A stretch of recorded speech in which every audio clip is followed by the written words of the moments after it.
मेरी बहनों, क्या आप अपनी जिंदगी एक रेस की तरह जी रही हैं? सुबह अलार्म बजते ही बिस्तर छोड़ देना, फिर शुरू होती है वो दौड़ जहां आप सबके लिए उपलब्ध हैं। बच्चों के लिए, पति के लिए, बॉस के लिए, घर के लिए, सबके लिए सब कुछ, पर अपने लिए कुछ नहीं।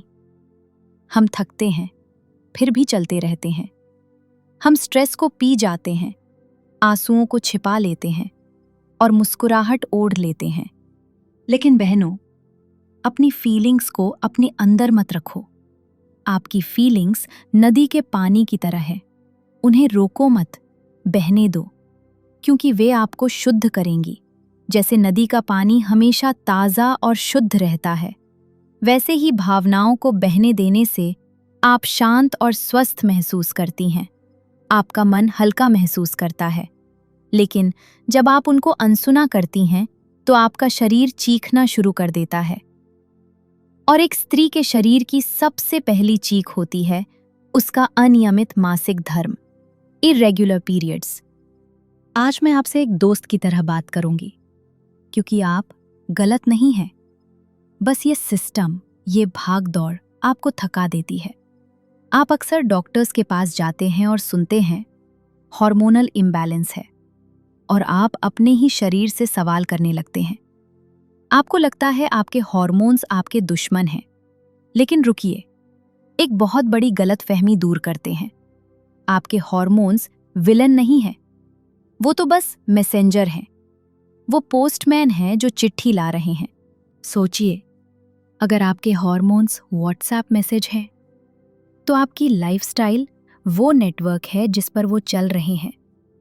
अगर नेटवर्क यानी आपकी नींद, खाना और सुकून ही खराब होगा, तो मैसेज तो गलत पहुंचेंगे ही ना। जब पीरियड्स अनियमित होते हैं, तो शरीर ये नहीं कह रहा कि वो बीमार है। वो बस ये कह रहा है, बहनों, रफ्तार धीमी करो, मुझे खतरा महसूस हो रहा है, मैं सुरक्षित नहीं हूं। हमारे प्राचीन भारत में ऋषियों ने और हमारी दादियों ने इस विज्ञान को हजारों साल पहले समझ लिया था। बस उनकी भाषा अलग थी। वो इसे हार्मोन्स नहीं, स्त्री तत्व कहते थे।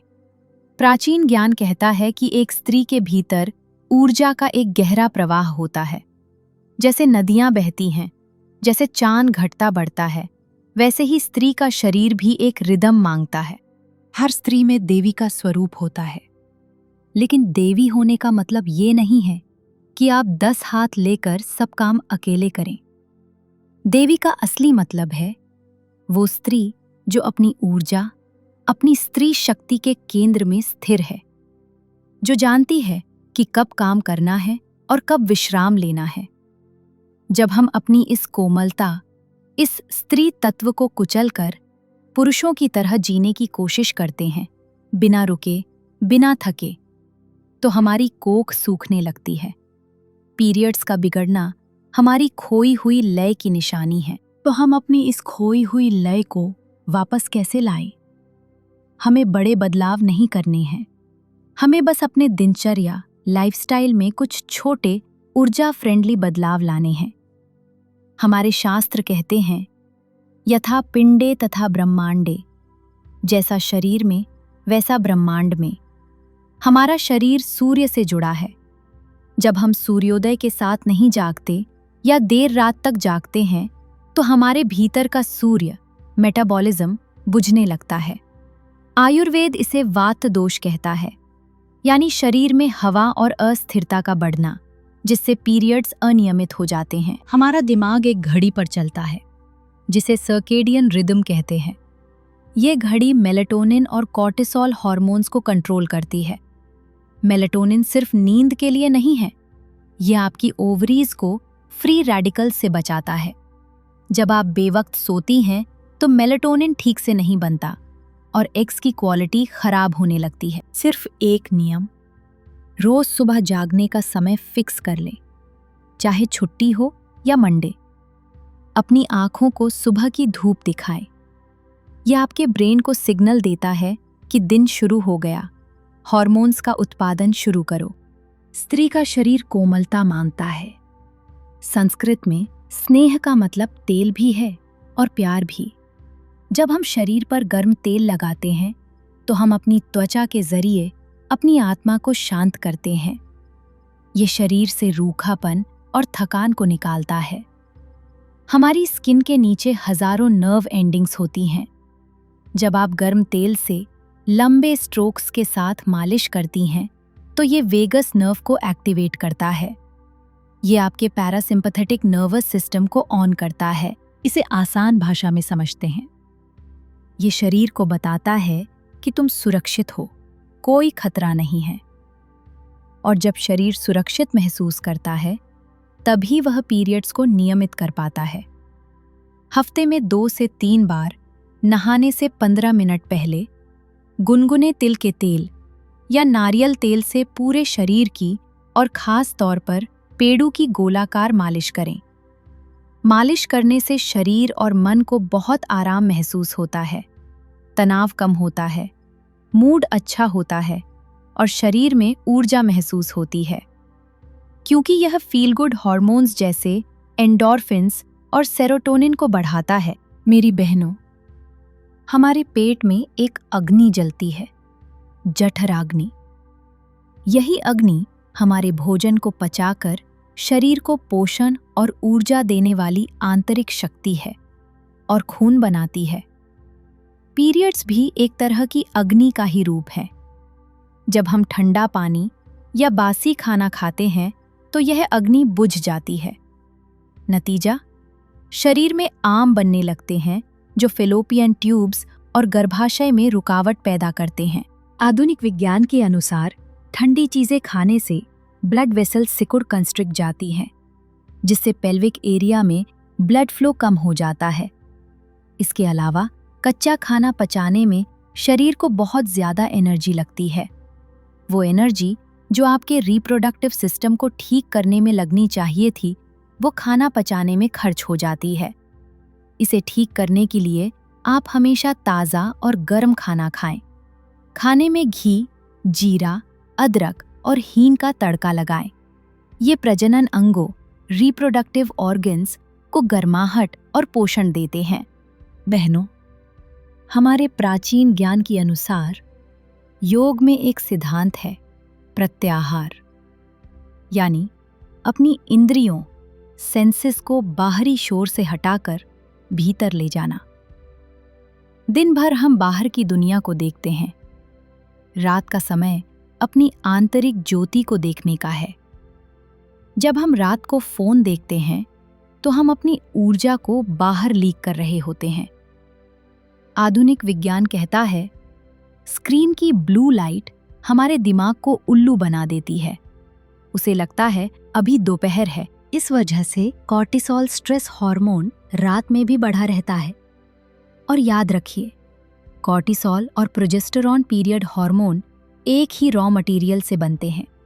अगर शरीर सारा रॉ मटेरियल स्ट्रेस में खर्च कर देगा तो पीरियड्स के लिए कुछ नहीं बचेगा। इसे प्रोजेस्टेरॉन स्टील कहते हैं। बहनों, सोने से कम 30 से 45 मिनट पहले फोन को एयरप्लेन मोड पर डाल दें या दूसरे कमरे में रख दें। यह आपकी स्त्री शक्ति को रिचार्ज करने का सबसे बड़ा तरीका है। स्त्री का शरीर प्रवाह के लिए बना है, कठोरता के लिए नहीं। नाभि के नीचे अपान वायु का स्थान होता है, वो ऊर्जा जो नीचे की ओर बहती है। पीरियड्स, मलमूत्र, बच्चे का जन्म। जब हम एक ही जगह बैठे रहते हैं तो यह वायु ब्लॉक हो जाती है। विज्ञान के अनुसार सेडेंट्री लाइफस्टाइल, बैठे रहना से पेल्विक फ्लोर में खून का दौरा कम हो जाता है। इसे पेल्विक स्टैग्नेशन कहते। वहीं बहुत ज्यादा भारी कसरत, हेवी जिमिंग शरीर को स्ट्रेस में डाल सकती है। हमें बैलेंस चाहिए। आप चाहें तो बद्ध कोणासन, बटरफ्लाई पोज कर सकती हैं। ये ओवरीज तक खून पहुंचाता है। और मार्जरी आसन, कैट काउ पोज, ये रीढ़ की हड्डी और गर्भाशय की मालिश करता है। सिर्फ 10 से 15 मिनट का कोमल योग जिम के 1 घंटे से बेहतर है अगर आप हार्मोनल हीलिंग कर रही हैं। मेरी प्यारी बहनों, मैं जानती हूं कि ये सफ़र आसान नहीं है। मैं जानती हूँ कि कई रातें आपने करवटें बदलते हुए काटी हैं, ये सोचते हुए कि मेरे शरीर को क्या हो गया है, क्या मैं कभी ठीक हो पाऊंगी। आज मैं चाहती हूँ कि आप उस डर को अपने अंदर से निकाल दें।